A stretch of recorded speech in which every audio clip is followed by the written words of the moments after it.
Bismillahirrahmanirrahim. Assalamu alaikum ji.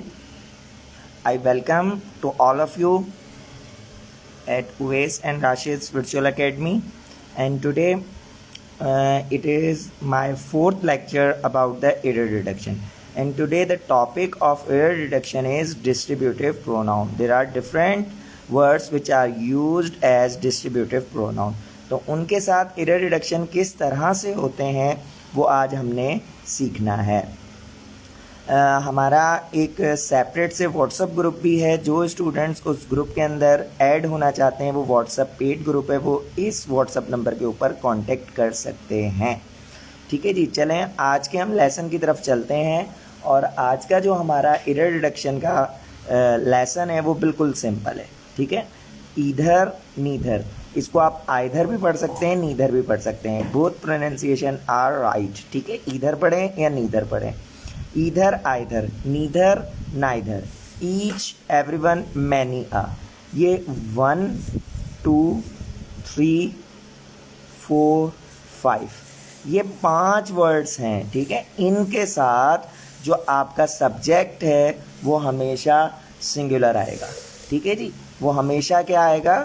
Singular आएगा। ईधर नीधर each everyone many आ, इन सब के साथ आपका जो सब्जेक्ट, ये तो खुद सब्जेक्ट सिंगुलर है ही हैं, बट इनके साथ जो आपका वर्ब है, ठीक है, वो हमेशा क्या आएगा?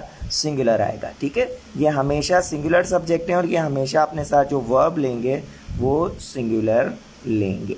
ठीक है जी, ये बेसिक सा कॉन्सेप्ट है डिस्ट्रीब्यूटिव प्रोनाउन का। अब हम चलते हैं कि एग्ज़ाम के अंदर जो सवालात हैं वो किस तरह से आते हैं। ठीक है जी, डिस्ट्रीब्यूटिव प्रोनाउन के हिसाब से। तो अब यहाँ पे देखिए, गौर से ये आप लोगों ने चीज़ें समझनी है, क्योंकि यहाँ पे एक एक पॉइंट बहुत काम का है। ठीक है जी, एक एक पॉइंट बहुत काम का है। तो number 1, either of the applicants were suitable. ठीक है जी, अब यहाँ पे कन्फ्यूजन क्या है, पहले मैं आपको स्ट्रक्चर समझा दूँ। स्ट्रक्चर के बाद 1 बाय 1 हम सारे सेंटेंस को उस स्ट्रक्चर के हिसाब से देखते रहेंगे। देखें जी, ईधर आ गया, ईधर के बाद ऑफ आ गया, तो ये हमारा, ठीक है, ये जो ईधर है ये हमारा कभी भी यहाँ पे आप ये समझ लें कि कंजक्शन नहीं हो सकता, एडवर्ब नहीं हो सकता। ये आप एक बात जहन में बिठा लें, ईधर नीधर ईच एवरीवन, इन सब के बाद अगर प्रीपोजिशन ऑफ आ रहा है तो ये क्या है? ये प्रोनाउन है। अगर पार्ट्स ऑफ स्पीच के अंदर से भी सवाल आ जाए कि आइडेंटिफाई द अंडरलाइन वर्ड, तो ये ईधर क्या है? ये प्रोनाउन है। पहली बात ये। अब ईधर हमेशा अपने साथ यहाँ पे क्या लिखा हुआ है? सिंगुलर वर्ब लेता है, बट ऑफ के बाद हमेशा जो नाउन यूज़ होगा वो प्लूरल होगा। वो क्या होगा? प्लूरल। ये पॉइंट है, क्योंकि स्टूडेंट समझते हैं कि इधर सिंगुलर है और उसके बाद जो नाउन है वो भी सिंगुलर यूज़ होगा। तो यहाँ पे स्टूडेंट्स को ये पॉइंट क्लियर रखना है अपने दिमाग के अंदर कि इधर के बाद ऑफ आएगा और ऑफ के बाद जो नाउन आएगा इट इज़ ऑलवेज प्लूरल। ठीक है जी, अब उससे आगे चलते हैं कि इधर हमेशा अपने साथ जो वर्ब है वो क्या लेता है? सिंगुलर। ठीक है, जो कि ये रूल है। वर्ब हमेशा ये जो इधर है हमेशा अपने साथ जो वर्ब है वो सिंगुलर लेता है। तो इधर हमारे पास यहाँ पे सब्जेक्ट है और इसके साथ जो वर्ब आएगा वो सिंगुलर आएगा, तो वर यहाँ पे गलत है और यहाँ पे क्या आएगा? यहाँ पे आएगा वॉज। ठीक है जी, आगे चलते हैं नेक्स्ट एग्जाम्पल की तरफ। Neither of the two students was very happy. अब इसके अंदर हमने देखना है कोई गलती है या नहीं है। काफ़ी दफ़ा एरर रिडक्शंस ऐसे होते हैं कि उसमें right option none of these भी होता है, तो आपने सारी चीज़ें अपने दिमाग में रखनी है। नीदर है, ठीक है, नीदर के बाद ऑफ आया, इट मीन्स डिस्ट्रीब्यूटिव प्रोनाउन। अच्छा जी, ऑफ आ गया, ऑफ है प्रीपोजिशन। उसके बाद जी हमारे पास यहाँ पे क्या आना था? जो नाउन था वो प्लूरल आना था। तो जी बिल्कुल हमें पता चल रहा है कि हमारा नाउन क्या है? प्लूरल, एस की वजह से। अब जो इधर और नीदर है वो हमेशा अपने साथ जो वर्ब लेता है वो सिंगुलर लेता है। तो अब यहाँ पे नीदर के साथ जो सिंगुलर वर्ब है वो वॉज है और ये सेंटेंस बिल्कुल सही है, इसमें कोई गलती नहीं थी।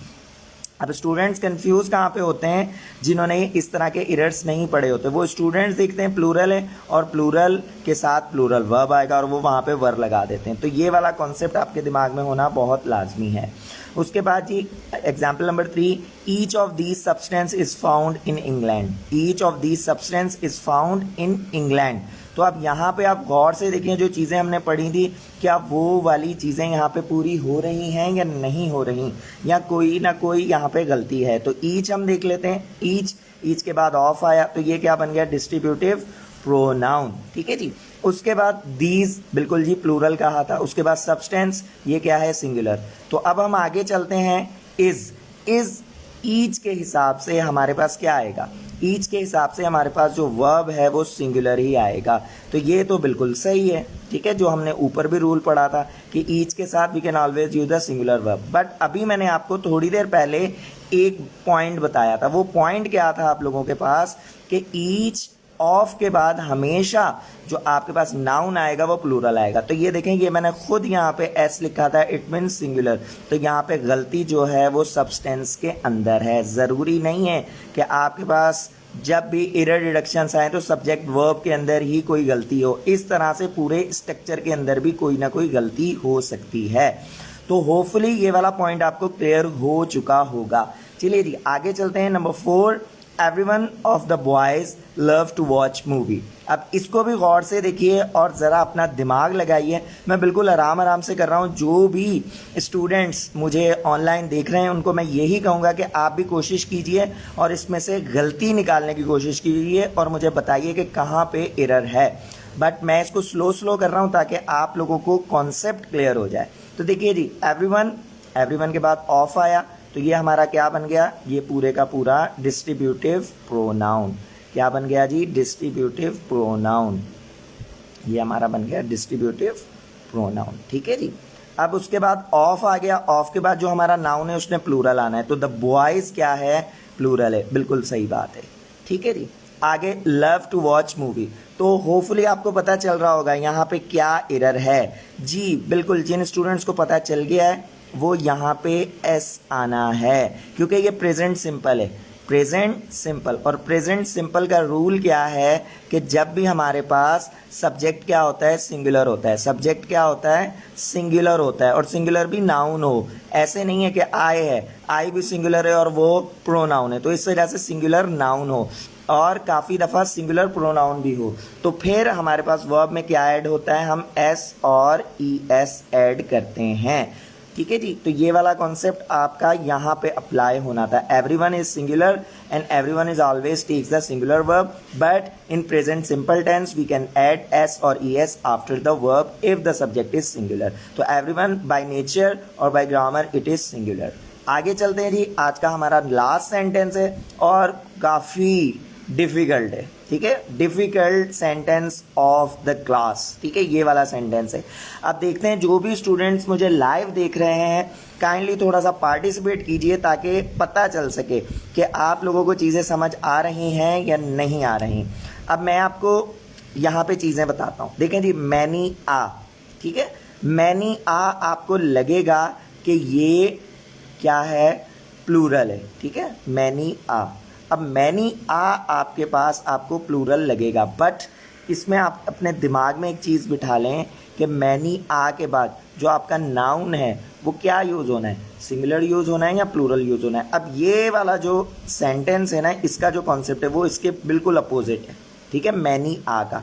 तो मैनी आ हमेशा अपने साथ, एक मिनट जी, तो मैनी आ हमेशा अपने साथ जो नाउन लेगा ना, आ के बाद हमेशा नाउन क्या आएगा, सिंगुलर, ठीक है, आ के बाद हमेशा नाउन क्या आएगा, सिंगुलर। हम ऐसे तो नहीं ना कह सकते आ बॉयज, ठीक है, या ऐसे कह दें मिसाल के तौर पे आ सेल फोन्स, नहीं, ऐसे तो यूज़ नहीं होगा ना।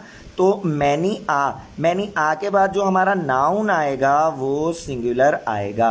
तो यहाँ पे क्या होना था, राइट ऑप्शन, मैनी आ मैन, ठीक है। ये देखें, इसके बिल्कुल अपोजिट है। यहाँ पे एवरीवन, ईच, ईदर, नीदर, इनके बाद जो नाउन आ रहा था वो प्लूरल आ रहा था, बट मैनी आ के बाद जो नाउन आ रहा है वो सिंगुलर आ रहा है। तो मैनी आ मैन, अब सिंगुलर हमारे पास क्या है, ये मैनी आ मैन। तो इसके साथ जो वर्ब है वो क्या यूज़ होगा, सिंगुलर या प्लूरल। तो डू जो है वो प्लूरल के साथ यूज़ होता है। डू किसके साथ यूज़ होता है, प्लूरल के साथ मोस्टली। और यहाँ पे हमारा जो डू है वो बिल्कुल गलत है, क्योंकि मैन के साथ हम यूज़ करेंगे डज। ठीक है, many a man does not know, यहाँ पे ये भी एक गलती थी। अब डज नॉट नो, अब मैं आपसे ये सवाल पूछता हूँ, जो भी व्यूअर्स और स्टूडेंट्स मुझे लाइव देख रहे हैं वो मुझे काइंडली कमेंट्स में बता सकते हैं कि यहाँ पे एस लगेगा या नहीं लगेगा। शाबाश, क्योंकि ये भी प्रेजेंट सिंपल है।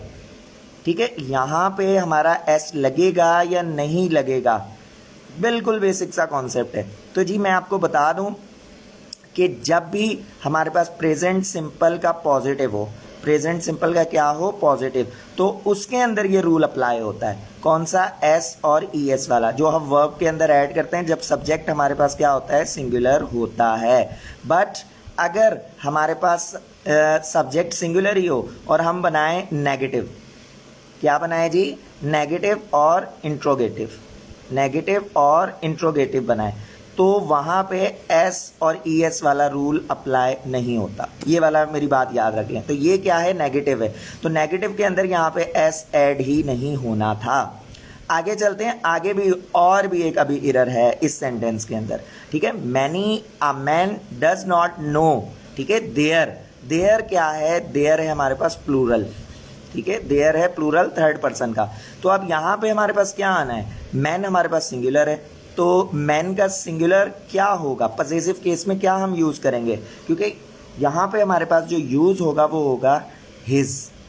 क्या यूज़ होगा, हिज यूज़ होगा। ठीक है, क्योंकि काफ़ी दफ़ा सेंटेंस के अंदर क्या होता है, पीछे से स्ट्रक्चर सिंगुलर आ रहा होता है, तो जब आपके पास सब्जेक्ट सिंगुलर है तो आपका पजेसिव केस भी सिंगुलर ही यूज़ होगा, ऐसे नहीं है कि वो प्लूरल यूज़ हो जाएगा। तो जी ये राइट सेंटेंस क्या होगा, ये काफ़ी इसके अंदर मैंने एरर लिख दी है और मैं आपको राइट सेंटेंस लिख के दिखाता हूँ कि इसका राइट सेंटेंस होगा क्या, मैनी आ मैन। ठीक है, क्योंकि आ सिंगुलर है, इसकी वजह से इसके साथ क्या आएगा, सिंगुलर नाउन आएगा, और उसके बाद डज आएगा, क्योंकि हमारे पास जब भी सब्जेक्ट सिंगुलर होता है प्रेजेंट सिंपल में तो हम डज यूज़ करते हैं, डू यूज़ नहीं करते। और नो आएगा। अब नो वाला जो एस और ई एस वाला कॉन्सेप्ट मैंने यहाँ पे आपको बता दिया कि नेगेटिव और इंट्रोगेटिव के अंदर हम एस और ई एस ऐड नहीं करते। ठीक है जी, तो ये नेगेटिव था हमारे पास। उसके बाद जी देयर, जब ये सिंगुलर है, ये सिंगुलर है, तो यहाँ पे पजेसिव केस कैसे प्लूरल हो सकता है। ठीक है, तो पजेसिव केस कभी भी प्लूरल नहीं होगा, पजेसिव केस सिंगुलर होगा, हिज ओन गुड डीड्स। ठीक है जी, ये है हमारे पास बिल्कुल राइट सेंटेंस। तो hopefully you have learned a lot. इसके जो पिक्चर है वो मैं बिल्कुल जी शेयर कर दूंगा, जो आज मैंने आप लोगों को पढ़ाया है। जो भी स्टूडेंट्स इस तरह के वीडियोस डेली वाइज देखना चाहते हैं, और ये जो हमारे लेक्चर सीरीज़ है एरर डिटेक्शन की, ये IBA स्क्रीनिंग के लिए बहुत मुफीद है। IBA स्क्रीनिंग के जो टेस्ट होने वाले हैं BPS 5 to 15, उसके अंदर ये सवालात आने हैं। तो वो स्टूडेंट जो इस तरह के सवालात की प्रिपरेशन करना चाहते हैं, एक व्हाट्सएप का पेड ग्रुप है जिसके अंदर ऐड होने के लिए आप इस नंबर के ऊपर कांटेक्ट कर सकते हैं। तो hopefully you have learned a lot. इंशाल्लाह ताला we will meet tomorrow with new lecture. Till that time अपना ख्याल रखिएगा। खुदा हाफिज़।